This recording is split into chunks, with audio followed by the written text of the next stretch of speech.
Assalamualaikum warahmatullahi wabarakatuh. Perkenalkan, nama saya Ulfatul Karima, NPM 19040148. Di sini saya akan menjelaskan presentasi saya mengenai sejarah hadis prakodifikasi. Um, ada beberapa hal tentunya yang ingin saya bahas.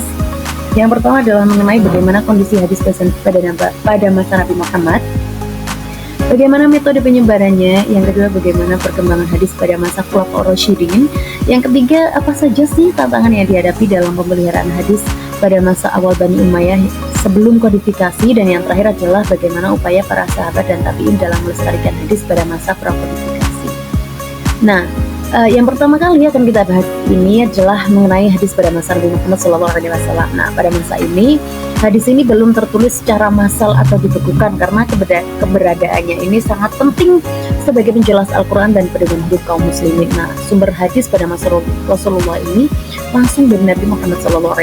Nah, penyebaran hadis pada masa ini yaitu yang pertama adalah melalui hafalan, simak dan hifz.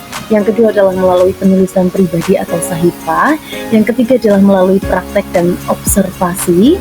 Terus selanjutnya hadis pada masa Khulafaur Rasyidin, karena setelah wafatnya Nabi, para sahabat akhirnya memegang peran yang sentral dalam periwayatan hadis, yaitu yang pertama adalah pada masa periode Abu Bakar As-Siddiq. Fokus utama pada periode ini adalah pengumpulan Al-Quran, karena pada masa ini hadis masih banyak bergantung pada hafalan dan periwayatan lisan. Nah, terdapat kekhawatiran akan penyebaran hadis palsu mulai muncul sehingga kehati-hatian dalam menerima hadis sangat ditekankan. Yang kedua adalah periode pada masa Umar bin Khattab. Nah, pada periode ini dikenal sangat ketat dalam penerimaan hadis karena beliau sering meminta saksi atau sumpah dari perawi untuk memastikan kebenaran hadis. Karena pada masa inilah awal dari munculnya kritik sanad. Secara informal hadis masih tentunya tersebar dalam ingatan para sahabat dan disebarkan melalui pengajaran di masjid dan majelis ilmu.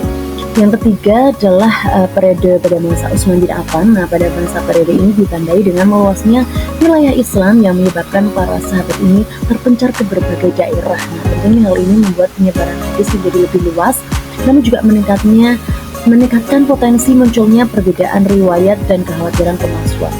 Nah, yang terakhir adalah periode Ali bin Abi Thalib. Nah, pada periode ini konflik internal umat Islam atau fitnah pada masa Ali menyebabkan munculnya kepentingan politik yang kadang disusupi dengan pemalsuan hadis untuk mendukung salah satu pihak, karena Ali sendiri sangat selektif dalam menerima hadis dan menekankan pentingnya sebuah konfirmasi. Selanjutnya, perkembangan hadis pada masa tabi'in. Nah, pada masa ini semakin meluas ke berbagai penjuru dunia, Syam, Irak, Mesir, dan yang lainnya, dan kebutuhan akan ajaran Nabi juga menjadi sangat tinggi. Oleh karena itu, hadis mulai disampaikan secara luas ke berbagai daerah, karena pada masa ini periwayatan hadis dilakukan secara lisan dan tertulis. Pada masa tabi'in, periwayatan hadis masih didominasi secara lisan, namun mulai muncul usaha-usaha penulisan hadis sebagai bentuk dokumentasi untuk menjaga keaslian hadis. Nah, pada masa ini mulai muncul ahli hadis di berbagai kota seperti Kufah, Basrah, Mekah, dan Madinah, yang tentunya ini menjadi pusat penyebaran hadis. Di kota-kota inilah lahir banyak ahli hadis dari kalangan tabi'in yang kemudian menjadi rujukan bagi generasi berikutnya.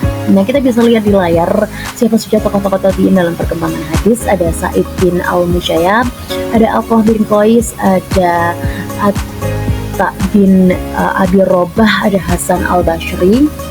Lalu bagaimana tantangan pemeliharaan hadis pada masa awal Bani Umayyah? Yang pertama adalah terdapat penyebaran hadis palsu. Ini menjadi motif pemalsuan yang sangat beragam ya.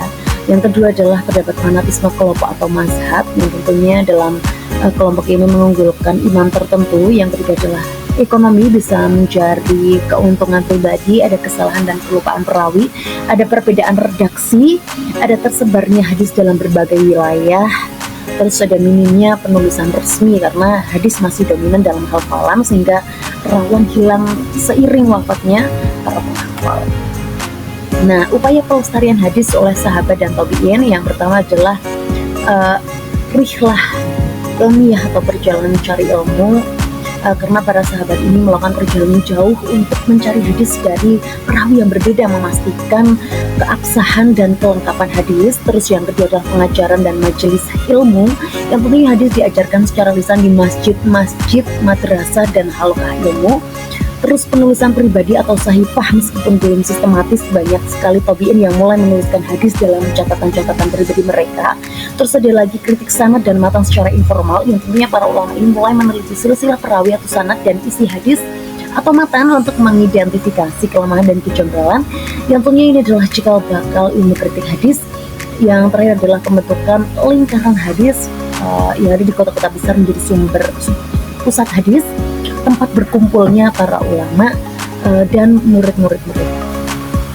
Nah, selanjutnya kesimpulan dari materi kali ini adalah bahwa periode prakodifikasi hadis ini adalah fase yang sangat penting dalam sejarah Islam, karena membentengi dari masa Nabi Muhammad hingga awal Bani Umayyah. Terus pada masa Nabi, hadis ini disebarkan terutama melalui hafalan dan praktik dengan beberapa catatan pribadi. Lalu pada masa Khulafaur Rasyidin ini menyaksikan penyebaran hadis yang lebih luas lagi seiring ekspansi Islam, namun juga munculnya kekhawatiran akan hadis palsu. Nah, tantangan terbesar pada masa prakodifikasi, terutama pada masa awal Bani Umayyah ini, adalah maraknya pemalsuan hadis, kesalahan perawi, dan tentunya tersebarnya hadis di berbagai wilayah tanpa pembukuan yang sistematis. Namun berkat kegigihan dan kesungguhan para sahabat dan tabi'in, hadis tetap terjaga. Upaya-upaya seperti rilah ilmiah, pengajaran di majelis ilmu, penulisan pribadi, dan juga kritik sanad secara informal menjadi sebuah fondasi yang kuat untuk memungkinkan hadis untuk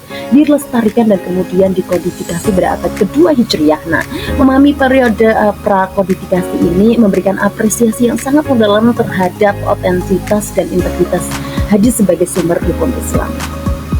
Nah, mungkin itu yang dapat saya sampaikan. Kurang lebihnya saya mohon maaf.